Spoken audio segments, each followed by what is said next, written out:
Ladies and gentlemen, something extraordinary is unfolding before our very eyes. Venezuela, a nation long defined by struggles, sanctions, and geopolitical chess moves, has made a shift so dramatic that it has sent shockwaves through Washington, D.C. The old order is trembling. The carefully built strategies once thought unshakable are now being rewritten in real time. This is not just about Venezuela, it is about the balance of power, the voice of the global South, and the cracks appearing in the foundations of U.S. influence. For decades, Washington dictated the rules of engagement in Latin America, but today, Venezuela's decision to pivot to assert its sovereignty, to realign its partnerships, and to redefine its economic strategy has upended expectations. The corridors of D.C. are buzzing because this isn't just a headline. It's a wake-up call. The era of one-sided dominance is ending. Venezuela's shift is not an isolated event. It is a signal that the world is moving toward multipolarity. And when nations rise to chart their own destiny, the ripple effects do not stop at their borders. They travel far, unsettling allies, shaking markets, and forcing even the most powerful capitals to rethink their place in the world. The question now is not whether this shift matters. It is how the United States, and indeed the world, will respond to it. Because make no mistake, Venezuela's voice has just grown louder, and its echo is reshaping the global stage. Venezuela's recent geopolitical realignment is more than a shift in foreign policy. It is a tremor that exposes the fragility of Washington's long-standing dominance in Latin America. For decades, U.S. strategy toward the region relied on a mixture of economic leverage, political pressure, and in many cases, outright intervention. This framework assumed that nations would remain dependent economically, militarily, and diplomatically on the United States. But Venezuela's pivot toward new alliances and its determination to assert sovereignty in a multipolar context tells us that this assumption no longer holds true. The architecture of American influence is cracking, and what we are witnessing today is the emergence of a very different order in the Western Hemisphere. To understand the magnitude of this change, one must look at Venezuela's decision to deepen ties with powers outside Washington's orbit. By strengthening partnerships with countries like China, Russia, and other energy-hungry economies, Venezuela is not simply finding new markets for its oil, it is constructing an alternative pathway to economic survival, one less vulnerable to sanctions and external coercion. This is not a move born merely of necessity. It is a declaration that the old system, where Washington held the keys to prosperity, has lost its credibility. Venezuela's choices reflect a broader current sweeping across Latin America, where nations increasingly refuse to be dictated to by a single capital thousands of miles away. The symbolism of this pivot cannot be overstated. For years, the United States treated Venezuela as a cautionary tale, the example held up to other governments of what happens when you defy Washington. Harsh sanctions were imposed, financial lifelines were cut off, and diplomatic isolation was enforced. And yet, instead of collapsing under pressure, Venezuela found new ways to adapt. This resilience has carried an unmistakable message to the rest of the world. Alternatives exist. A country once painted as cornered and defeated is now playing a role in reshaping the conversation about global power. The reverberations in Washington are intense because this challenges the very heart of U.S. policy in the region. For decades, Latin America was considered America's backyard, a sphere of influence where outcomes were assumed to be controllable. But Venezuela's maneuver undermines this presumption and exposes the vulnerability of an old order that can no longer contain the ambitions of sovereign nations. Every time Caracas strengthens a new partnership outside of Washington's reach, it chips away at the illusion of unilateral dominance.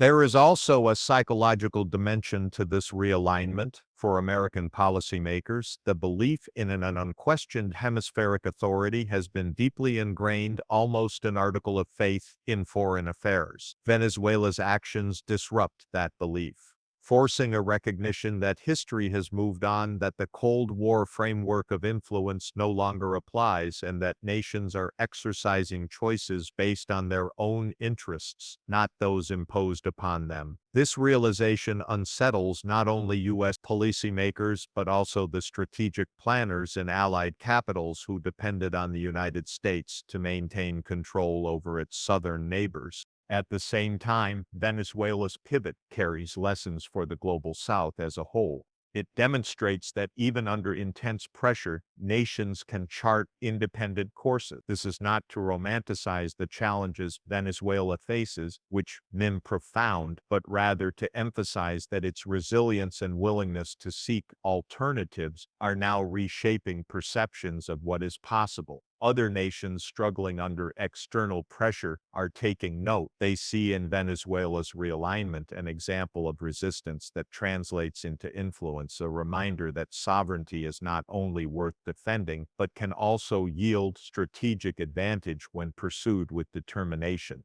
In essence, what is unfolding is not just Venezuela's story, it is a chapter in the broader rebalancing of global power. The realignment underway is part of a pattern in which countries across different regions are asserting agency, seeking out partnerships that dilute the dominance of any one power, and refusing to accept the inevitability of old hierarchies. For Washington, this is more than a challenge to policy, it is a challenge to worldview. The shockwaves emanating from Caracas are shaking assumptions that were once considered untouchable. And as those assumptions falter, the world begins to look very different, less centered on the dictates of a single capital and more reflective of a complex, multipolar reality that is steadily taking shape. The economic implications of Venezuela's shift are perhaps the most tangible and immediate, reverberating far beyond Caracas and directly into the veins of global markets. At the heart of this lies oil, the resource that has long been both Venezuela's lifeline and its curse. For decades, Washington wielded influence over Venezuelan oil through sanctions, market access, and control of financial networks. The assumption was simple: restrict Venezuela's ability to sell its crude on the open market, and you suffocate its economy, eventually forcing political change. Yet, what is happening today demonstrates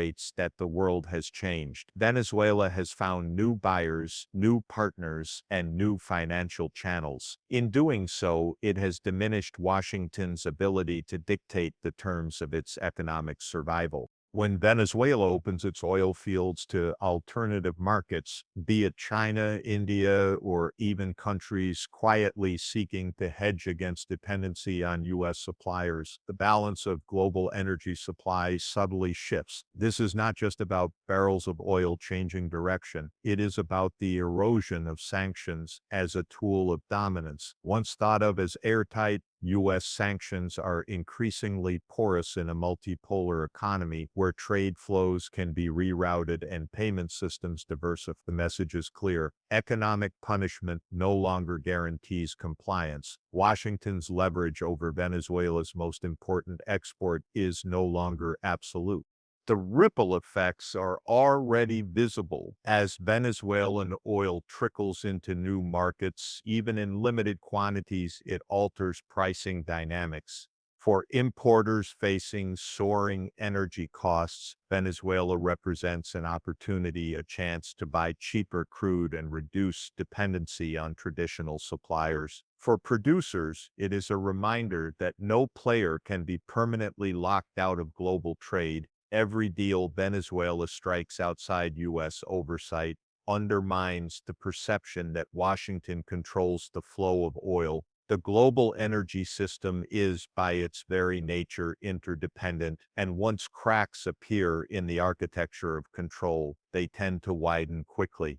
But the implications go beyond energy. Venezuela's economic shift is also tied to the larger question of financial sovereignty. By embracing alternative currencies, barter arrangements, and new trading blocs, Caracas is helping accelerate a trend that challenges the dollar's supremacy in global trade. For years, the dollar has been the central artery through which energy commerce flowed. That dominance gave Washington unparalleled power to sanction, to freeze assets to dictate terms. Yet, as Venezuela turns to settlements in yuan, rubles, or local currency swaps, it contributes to the slow erosion of that hegemony. Each transaction outside the dollar system may seem small in isolation, but together they form a pattern that unsettles Washington and emboldens others to follow suit. The psychological weight of these economic maneuvers should not be underestimated. Investors, policymakers, and governments worldwide are watching closely. If Venezuela, one of the most heavily sanctioned nations in the world, can find ways to keep its economy alive, then the presumed effectiveness of sanctions as a strategic weapon comes into question. That realization carries profound consequences because sanctions have been at the center of U.S. economic statecraft for decades. Their diminishing power is not just about Venezuela's survival, it is about the future of global economic governance. For ordinary Venezuelans, of course, the challenges remain enormous. Inflation, scarcity, and the legacy of years of economic isolation still weigh heavily on society. But from the perspective of global power, the mere fact that Venezuela has avoided total collapse is significant. It suggests that the weaponization of economic tools has limits, especially in a world where alternative markets and financial systems are growing. Caracas has become a testing ground for the viability of a post-sanctions economy, and its survival has symbolic resonance for countries across the global South. In Washington, this creates unease because the implications extend well beyond Venezuela. If the dollar's centrality is eroded, if sanctions lose their bite, and if nations can reroute their trade networks in defiance of U.S. pressure, then the very architecture of American economic influence is at stake. Venezuela's shift is not just a national story, it is a global one. It underscores the fragility of systems once thought permanent and highlights the degree to which a single country's resilience can accelerate wider transformations. The world is watching closely because every economic step Venezuela takes in defiance of old rules signals to others that the age of uncontested economic dominance may be ending, and a new, more complex order is beginning to take root. Venezuela's decision to chart its own path in the face of overwhelming pressure is more than an act of economic or political defiance. It is a profound assertion of sovereignty. At its core, sovereignty is the ability of a nation to determine its own future, free from external coercion. In today's world, where global power structures often dictate the choices of weaker states, Venezuela's stance stands as a symbol of resistance,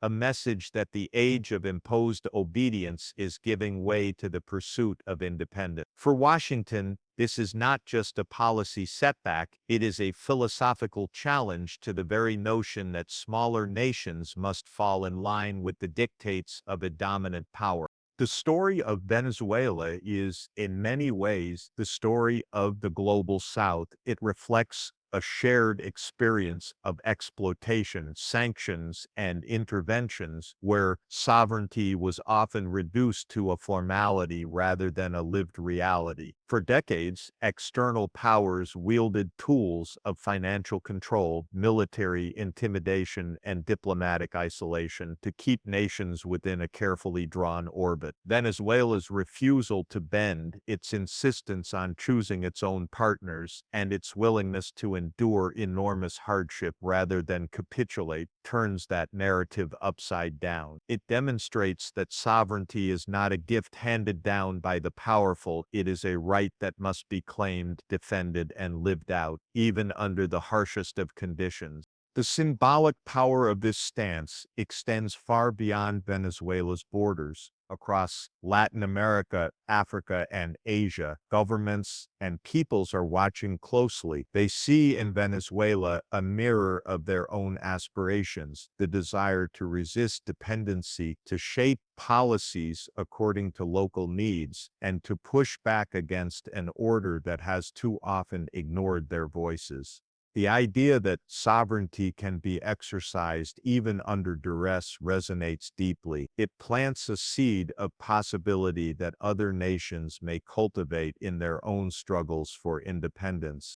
This symbolism becomes even more significant in an era of multipolarity. For decades, the United States and its allies acted with the confidence that their economic and military dominance would enforce compliance. But sovereignty, once awakened, is difficult to suppress. When Venezuela aligns with alternative powers, diversifies its economic lifelines, and insists on speaking with its own voice on the global stage, it signals to the world that sovereignty is not theoretical, it is actionable, and when one nation dares to act, others are inspired to follow. This is how symbols become movements, and movements reshape the international order.